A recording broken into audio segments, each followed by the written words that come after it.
Hello friends, வணக்கம். Welcome to தோழிகளின் சமையல் in America. இன்றைக்கி பார்த்தீங்கன்னா ஒரு நார்மல் டே ரொட்டீன் vlog தான் நீங்கள் பார்க்க போகிறீங்க.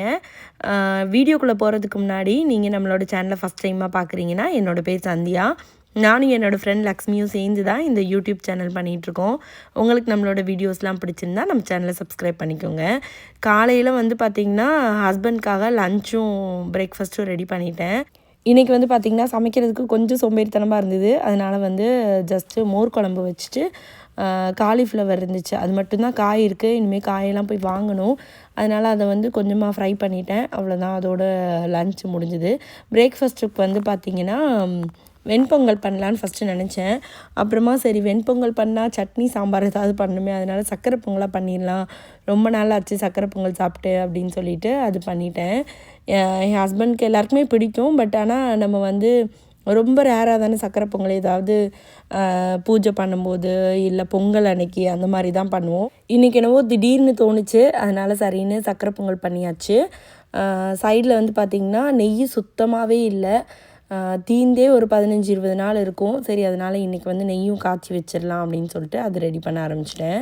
குழந்தைங்களாம் இன்னும் எந்திரிக்கவே இல்லை. இப்போலாம் பார்த்திங்கன்னா நல்லாவே லேட்டாக தான் எந்திரிக்கிறாங்க. ஏன்னா நைட் ஆனால் வந்து ஒரு 8-9 மணிக்கு மேலே தான் வந்து எதாவது மூவி பார்க்கலான்னே ஆரம்பிக்கிறாங்க. ஸோ அது வந்து படுக்கிறதுக்கு லேட் ஆகிடுது. அதனால் காலையில் எந்திரிக்கிறதுக்கும் லேட் ஆகிறாங்க. சரி, நானும் விட்டுட்டேன். ஏன்னா நார்மலாக எல்லாமே ரொட்டீன்லேயே போகுது. ஸோ அதனால் இந்த ஒரு 2 மாதம் வந்து நல்ல குழந்தைங்க ஃப்ரீயாக இருக்கட்டும் அப்படின்னு சொல்லிட்டு விட்டாச்சு. ஆக்சுவலி ஒரு சூப்பரான கமெண்ட் வந்துருந்துச்சுங்க. இந்த மாதிரி கமெண்ட் வந்து நான் எதிர்பார்க்கவே இல்லை. ஆக்சுவலாக அந்த கமெண்ட் போட்டு ஒரு 2-3 மினிட்ஸ்லேயே நான் பார்த்துட்டேன். பார்த்த உடனே வந்து நான் டெலீட் பண்ணிட்டேன். ஆக்சுவலாக டெலீட் பண்ணாமல் இருந்திருக்கணுமோன்னு அப்புறமா தோணுச்சு எனக்கு. ஏன்னா அது பண்ணாமல் இருந்திருந்தா இப்போ வீடியோ பார்த்துட்ருக்க எல்லாருமே வந்து அந்த கமெண்ட்ஸ்க்கு வந்து ரிப்ளை பண்ணியிருப்பீங்க. ஸோ அவங்களுக்கு நல்ல ஒரு அடி கொடுத்த மாதிரி இருந்திருக்கும். என்ன கமெண்ட்ஸுன்னு பார்த்தீங்கன்னா, நம்ம வந்து இந்த ஷார்ட்ஸில் வீடியோலலாம் பார்த்திங்கன்னா நான் காலையில் வந்து வேலைக்கு போகிறதுக்கு முன்னாடி எடுக்கிற அந்த மார்னிங் ரொட்டீன் கொஞ்ச நாள் போட்டுட்ருந்தேன். அதிலலாம் ஒர்க்கிங் மாமு மார்னிங் ரொட்டீன் அந்த மாதிரிலாம் நம்ம போட்டுட்ருந்தோம். அது கூட வந்து பார்த்திங்கன்னா நான் வந்து எதுக்கு போட்டேன்னா, அந்த ஒர்க்கிங் மாமுன்றது ஒரு பெரிய ப்ரௌடான ஒன்றும் விஷயம் கிடையாது. இப்போ நம்ம வேலைக்கு போகிறோன்னா அந்த காலையில் இருக்க அந்த 1 ஹவரில் எப்படி டைம் மேனேஜ் பண்ணி நம்ம கிளம்பி குக் பண்ணி எல்லாம் முடிச்சு போகிறோம் அப்படின்றத காமிக்கிறதுக்கு தான் அந்த ரொட்டீன் போடுறோம். அதுக்கு முன்னாடி ஒரு 4 வருஷம் பார்த்திங்கன்னா நான் வந்து சேனல் ஆரம்பித்து 4 வருஷம் வந்து பார்த்திங்கன்னா நான் ஹவுஸ் ஒய்ஃபாக தான் இருந்தேன். அப்போ வந்து ஹவுஸ் ஒய்ஃப்னு தான் டைட்டில் போட்டு நான் போட்டுக்கிட்டு இருந்தேன்.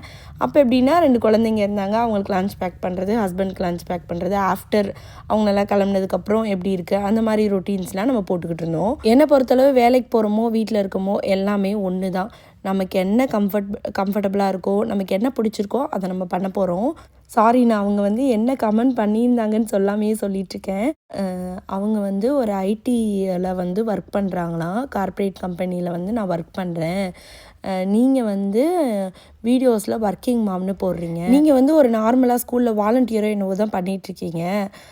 ஆக்சுவலாக நான் வாலண்டியர் பண்ணலை, உங்களுக்கு தெரியும். நான் வந்து ஸ்கூலில் வந்து ஸ்பெஷல் எய்ட் கிட்ஸில் வந்து டீச்சர் அசிஸ்டண்ட்டாக இருக்கேன் நான். இது நிறைய வீடியோவில் நான் சொல்லியிருக்கேன். ஸோ அந்த மாதிரி அவங்க போட்டிருந்ததை சொல்கிறேன் நான். மேபி அவங்க வந்து அந்த மாதிரி போட்டிருந்தாங்க, நீங்கள் வந்து இந்த மாதிரி வாலண்டியர் பண்ணுறீங்க. நிஜமாகவே எங்களை மாதிரி ஐடியில் நிறைய பேர் கஷ்டப்பட்டு ஒர்க் பண்ணிகிட்ருக்காங்க. நீங்கள் அவங்க அந்த மாதிரி உண்மையாக ஒர்க் பண்ணுறவங்களுக்கு ரெஸ்பெக்ட் கொடுக்கணும், நீங்கள் வந்து ஒர்க்கிங்னு போடக்கூடாது அப்படின்ற மாதிரி ஒரு கமெண்ட் போட்டிருந்தாங்கங்க. அதை பார்த்தோன்னே எனக்கு என்ன தோணுச்சுன்னா, எவ்வளோ மைண்டு வந்து அவங்க வந்து படிச்சிருக்காங்கன்னு சொல்கிறாங்க, பட் எவ்வளோ பின்தங்கி இருக்காங்க மைண்ட் அளவில் அப்படின்றத என்னால் உணர முடிஞ்சுது.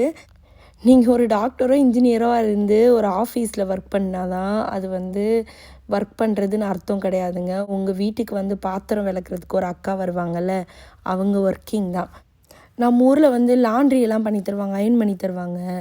100 நாள் வேலைக்கு எவ்வளவோ லேடிஸ் போகிறாங்க. அது மாதிரி விவசாயம் பண்ணுறாங்க. எவ்வளோ வேலைங்க, எவ்வளோ கடைகளில் பொம்பளை பிள்ளைங்களாம் லேடிஸ் வேலை செஞ்சிட்ருக்காங்க. எவ்வளோ துணி கடைகளில், எவ்வளோ டிபார்ட்மெண்டல் ஸ்டோரில் லேடிஸ் ஒர்க் பண்ணுறாங்க. எல்லாருமே ஒர்க்கிங் தாங்க. நீங்கள் எப்படி வந்து அந்த மாதிரி சொல்ல முடியும்? ஆக்சுவலாக அவங்க அந்த மாதிரி ஒரு கமெண்ட் போடும்போது அது வந்து என்ன ஹர்ட் பண்ணவே இல்லைங்க நிஜமாவே. எனக்கு சிரிப்பு தான் வந்தது. ஆனால் வந்து அவங்க வந்து ஒரு மாதிரி மட்டமாக எல்லாரையும் பேசுகிற மாதிரி ஒரு ஃபீலாக இருந்தது எனக்கு. ஸோ அதனால தான் அதை பற்றி இந்த வீடியோவில் பேசணும்னு நினச்சேன். இதை பற்றி உங்களோட கருத்து என்னன்றதை கண்டிப்பாக கமெண்ட்ஸில் போடுங்க. மேபி அவங்க இந்த வீடியோவோ இந்த கமெண்ட்ஸோ பார்த்தாலோ இல்லை அந்த மாதிரி மென்டாலிட்டியில் இருக்கிறவங்க இந்த மாதிரி நம்மளோட வீடியோ கமெண்ட்ஸ்லாம் பார்த்தாங்கன்னா அவங்களுக்கு ஒரு விழிப்புணர்வாக இருக்கட்டும். நம்மளால் முடிஞ்சதை நல்ல விஷயத்த அவங்களுக்கு நம்ம சொல்லித்தரலாம். ஆக்சுவலாக என்னோடய லைஃப்பில் ஒரு நல்ல விஷயம் என்னென்னு பார்த்திங்கன்னா, எனக்கு நிறைய ஃப்ரெண்ட்ஸு என் கூட இருக்கிற முக்கால்வாசி பேர் 99% ஒர்க்கிங் தான். எல்லா லெவல்லையுமே ஒர்க் பண்ணுறவங்களோடும் நான் பழகியிருக்கேன். ஈவன் நான் வீட்டில் ஒர்க் பண்ணாமல் இருந்தப்போ கூட அவங்கெல்லாம் அந்த மாதிரி எதுவுமே என்கிட்ட அந்த மாதிரி பேசினது கிடையாதுங்க. எப்பவுமே வந்து அந்த மாதிரி தப்பான விஷயங்கள் பேசினவங்க என் கூட வந்து இருந்ததே கிடையாது. அதே மாதிரி லேடிஸே நிறைய பேர் வந்து ஒர்க்குக்கு போகிறவங்க இந்த வீட்டில் வந்து ஹவுஸ் ஒய்ஃபாக இருக்கிறவங்கள பற்றி நிறைய தப்பாக அப்படி இப்படி பேசுவாங்க. பெண்களுக்கு பெண்கள் தான் எதிரின்ற மாதிரி வந்து அவ்வளோ தப்பாக பேசுவாங்கங்க. இவங்கெல்லாம் ஒரு மாதிரி சோம்பேறித்தனமாக இருக்காங்க, அப்படி இருக்காங்க, வேலை செய்யாமல் வீட்டிலேயே தூங்கி எந்திரிக்கிறாங்க, அந்த மாதிரிலாம் பேசுவாங்க. அதெல்லாம் கேட்கும்போதும் எனக்கு வந்து செம்ம காண்டாகும். அந்த மாதிரி பேசுகிறவங்களோட பழகுறதுக்கே எனக்கு பிடிக்காது உண்மையை சொல்லணுன்னா. இதை பற்றியும் நீங்கள் என்ன நினைக்கிறீங்கன்னு சொல்லுங்கள். இந்த மாதிரி மக்களை நீங்கள் மீட் பண்ணியிருக்கீங்களா? இந்த மாதிரி பேசுகிறவங்கள எப்படி அவங்கக்கிட்ட வந்து நீங்கள் அவங்கள ஹேண்டில் பண்ணீங்க அப்படின்றதையும் கமெண்ட்ஸில் சொல்லுங்கள். காலையிலேயே சமையலும் முடிஞ்சதுனால வேலையும் வந்து பார்த்திங்கன்னா டக்கு டக்குன்னு எல்லாமே முடிஞ்சிருச்சு.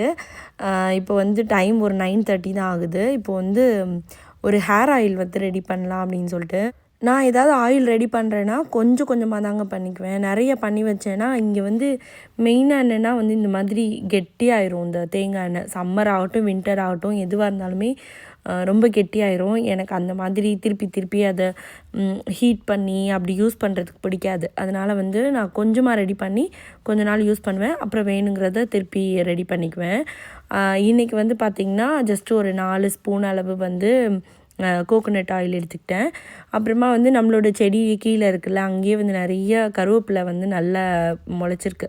சரி அதை எடுத்துகிட்டு வந்தேன் கொஞ்சம். அது வந்து நல்லா கழுவிட்டு வந்து அந்த வெட்டு இல்லாமல் நல்லா தொடச்சி எடுத்துக்கிட்டேன். இந்த கோகோனட் ஆயில் வந்து பார்த்திங்கன்னா காஸ்கோவில் வாங்குறது இந்த மாதிரி பெரிய பாட்டிலில் கிடைக்கும். குக்கிங்க்கும் இந்த ஆயில் தான் யூஸ் பண்ணுவோம். இதுக்குமே தலைக்கும் இதுக்கும் யூஸ் பண்ணிக்கலாம். இப்போ இந்த தேங்காய் எண்ணெய் வந்து ரொம்ப சூப்பராக இருக்குங்க. நான் வந்து ஒரு 4-5 வெரைட்டி தேங்காய் எண்ணெய் யூஸ் பண்ணுவேன். அதில் இது ஒரு வெரைட்டி. ஸோ இது வந்து பார்த்திங்கன்னா நல்ல அந்த எண்ணெய் காஞ்ச உடனேயே கருவேப்பிலை வந்து நல்ல ஒரு 2 கைப்பிடி அளவு கருவேப்பிலையை போட்டேன். கொஞ்சமாக வெந்தயம் அவ்வளோதான் போட்டிருக்கேன். ஒரு ஸ்பூனெல்லாம் கிடையாது. ஒரு 10 வெந்தயம் தான் இருந்திருக்கும் அதில் போட்டுட்டு. இதில் வந்து சின்ன வெங்காயம் இருந்தால் ஆக்சுவலாக ஒரு தட்டி போடலாம். சின்ன வெங்காயம் இல்லை என்கிட்ட. அதனால் வந்து நான் பெரிய வெங்காயத்தையே வந்து ஒரு 1/2 வெங்காயம் கட் பண்ணி இந்த மாதிரி உள்ளே போட்டுட்டேன். ஸோ இதெல்லாம் வந்து இப்படியே கொஞ்சம் நேரம் கொதிச்சுட்டே இருக்கணும். இந்த ஆனியன் இருக்குது பார்த்திங்களா, அது வந்து நல்லா ஃப்ரை ஆன மாதிரி ஒரு கோல்டன் கலரில் வரணும். அதே மாதிரி கருவேப்பிலையுமே நல்லா ஃப்ரை ஆகி இந்த பபிள்ஸ்லாம் வராமல் நல்லா அப்படி இந்த மாதிரி அமைதியாக இருக்குது பாருங்களேன், எண்ணெய் கொதிக்காமல் அந்த மாதிரி இருக்கணும். இப்போது ஆனியன் பார்த்திங்கன்னா உங்களுக்கு கலர் தெரிஞ்சிருக்கும். நல்ல கலர் சேஞ்ச் ஆயிடுச்சு. கருவேப்பிலையும் நல்லா வந்து கிறிஸ்பாகிடுச்சு, அந்த மாதிரி ஆயிடுச்சு. இப்போ வந்து நான் அடுப்பை அமர்த்திட்டு இதை வந்து நான் ஃபில்டர் பண்ணி நம்ம அப்படியே யூஸ் பண்ணிக்கலாம். அதே மாதிரி இந்த மாதிரி வேண்டாம் அப்படின்னு நினச்சிங்கன்னா கருவேப்பிலையை இப்போ நம்ம எடுத்தோம் இல்லையா, நல்லா தொடச்சிட்டு தண்ணி இல்லாமல் ஒரு அடி மிக்சியில் அடிச்சுட்டு அதை அப்படியே வந்து இந்த எண்ணெயில் சேர்த்துக்கலாம். சேம் ப்ரொசீஜர் தான். அதுலேயும் வந்து இந்த ஆனியன் இந்த மாதிரி கிறிஸ்பாகணும். இந்த மாதிரி கொதிக்கிறது நின்னதுக்கப்புறம் நம்ம ஆஃப் பண்ணிக்கலாம். அப்படி யூஸ் பண்ணிங்கன்னா ஆயில் வந்து க்ரீன் கலரில் இருக்கும். அப்படியும் யூஸ் பண்ணிக்கலாம், இந்த மாதிரியும் யூஸ் பண்ணிக்கலாம். இது கொதிக்கும் போதே இதோட எல்லா அந்த கருவேப்பிலையோட எசன்ஸ் எல்லாமே வந்து உள்ளே இறங்கிரும். ஸோ அதனால் வந்து நான் இந்த மாதிரியே பண்ணிட்டேன் இன்றைக்கி. நானும் நல்லா எண்ணெய் தேய்ச்சிக்கிட்டு கீதிகாவுக்குமே தேய்ச்சி விட்டேன். பார்த்திங்கன்னா எவ்வளோ பண்ணியிருக்கேன்னு பார்த்திங்களா, கொஞ்சமாக தான் பண்ணியிருக்கேன். ஸோ இது நாங்கள் 4 பேருமே வந்து ஒரு 2 தடவை தேய்ச்சோம்னாவே காலியாயிரும். அதுக்கப்புறம் வேணும்னா திருப்பி நம்ம பண்ணிக்கலாம். இது சப்போஸ் நீங்கள் வெந்தயம் போடுறதுனால உங்களுக்கு வந்து குளிர்ச்சியாக இருக்கும் அப்படி ஃபீல் பண்ணிங்கன்னா நீங்கள் வந்து கொஞ்சமாக கருஞ்சீரகம் போட்டுக்கோங்க. இப்போ நம்ம வெந்தயம் எந்த அளவு போட்டனோ அதே மாதிரி போட்டுக்கலாம். இல்லைனா வெந்தயம் ஸ்கிப் பண்ணிக்கலாம் நீங்கள், உங்களோட இஷ்டம்தான்.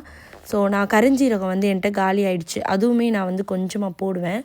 இது போட்டு ரெடி பண்ணி தேய்ச்சிங்கன்னா நல்லாயிருக்கும். ஆக்சுவலாக வீக்லி ட்வைஸ் வந்து தேய்க்கலாம். ஒரு ½ அன் ஹவர் வந்து ஊற வச்சுட்டு நம்ம வந்து ஹேர் வாஷ் பண்ணிடலாம். நம்ம இந்த மாதிரி ஹோம் ரெமெடி எது ட்ரை பண்ணாலுமே நம்ம வீட்டில் வந்து ஆயில் ரெடி பண்ணுறதா இருக்கட்டும், ஹேர் பேக்காக இருக்கட்டும், எதுவாக இருந்தாலும் கொஞ்சம் கண்டினியூஸாக ஒரு 3 மந்த்ஸ் வரைக்கும் போட்டால் தான் நமக்கு ஒரு ரிசல்ட் பார்க்க முடியும்.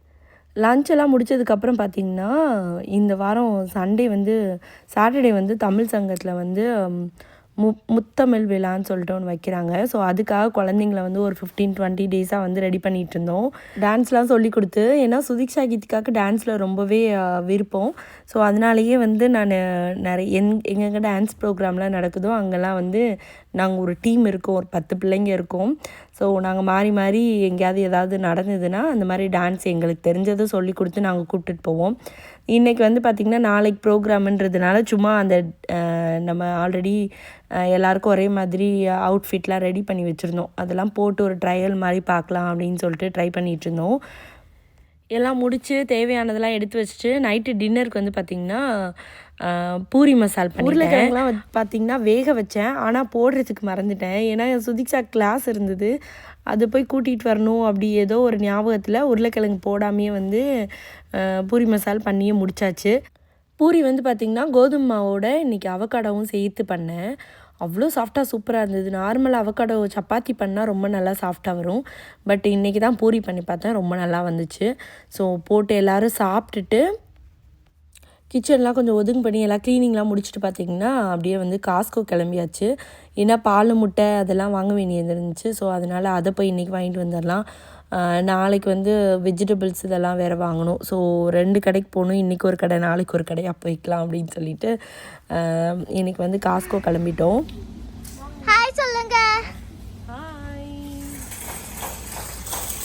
என்ன ஆப்பிள் ஆயிலா? ஆப்பிள் ஜூஸா? சி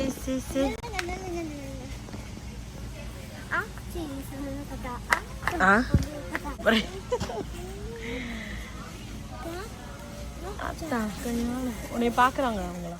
ஷாப்பிங்லாம் முடிச்சுட்டு வந்ததுக்கப்புறம் பார்த்திங்கன்னா ஒரு குட்டி வாக்கிங்கும் போயிட்டு வந்துட்டோம். இப்போல்லாம் பார்த்திங்கன்னா வாக்கிங் வந்து ஒரு 9 o'clock போகிறோங்க. ஏன்னா 7-8க்கெலாம் வெளியிலே வர முடியல, அவ்வளோ வெயிலாக இருக்குது. ஸோ அதனால் ஒரு 9 o'clock கம்யூனிட்டியே வந்து ஒரு ரவுண்டு சுற்றிட்டு ஃப்ரெண்ட்ஸ் எல்லாம் கொஞ்சம் மீட் பண்ணிவிட்டு வீட்டுக்கு போயாச்சு. ஸோ இந்த வீடியோ உங்களுக்கு பிடிச்சிருக்குன்னு நினைக்கிறேன். பிடிச்சிருந்தால் லைக் பண்ணுங்கள், ஷேர் பண்ணுங்கள், கமெண்ட் பண்ணுங்கள் அண்ட் சப்ஸ்கிரைப் பண்ணுங்கள். நன்றி, வணக்கம்.